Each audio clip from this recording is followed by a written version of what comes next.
पक्षाकडनं अमर पाटलांना उमेदवारी मिळाली आहे. त्यांचा असं म्हणणं आहे की यावेळेला संधी मिळेल मला, लिंगायत समाज माझ्यासोबत आहे किंवा शिवसैनिक सोबत आहे, पण प्रत्यक्ष त्यांच्या प्रचार सभेमध्ये महाविकास आघाडीचे कुठले नेते दिसत नाहीयेत. तेच सांगतो ना की वापर करणे हे फक्त राजकीय पक्षांना कळतं. वापर करणे आणि जातीच्या नावावर जे म्हणतात ना की माझ्यासमोर माझ्याबरोबर एवढी जात आहे, माझ्याबरोबर एवढं हे आहे, हे तुम्ही ना बोलायचं बंद करा. सगळ्यात म्हणजे उमेदवारांनी हे बोलायचं बंद करा. उमेदवारांनी विकासाच्या मुद्द्यावर बोला.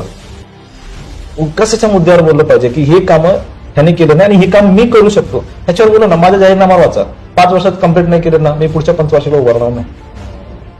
त्याच्यातली 75% कामं जर मी कंप्लीट नाही केली, मला निवडून द्या. 100 दिवसात बस नाही चालू केली, 141 मी राजीनामा देतो. 100 दिवसात जर सोलापूरला पाणी नाही आणून दिलं, दिवसाला पाणी, 141 दिवशी राजीनामा करतो. हे आव्हान करतो मी आणि हे माझ्याकडनं सोलापूरकडून लिहून घ्यावं. करायला इच्छाशक्ती पाहिजे साहेब. 250